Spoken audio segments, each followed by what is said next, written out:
Hello everyone, welcome back to the IELTS vocabulary series by Tracks. In this video, I'm going to again teach you 3 words which you can especially use for your writing section of IELTS examination. The first word for today is stalwart. S-T-A-L-W-A-R-T.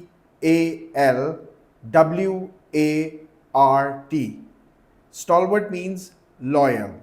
I'll construct a sentence for you. Jack is a stalwart supporter of the Democratic Party. The second word for today is bifurcate. B-I-F-U-R-C-A-T-E.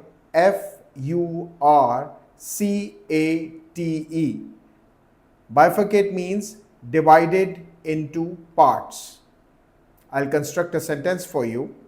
The river bifurcates into 2 long winding channels. The third and the last word for today is craven. C-R-A-V-E-N. It means cowardly. I'll construct a sentence for you.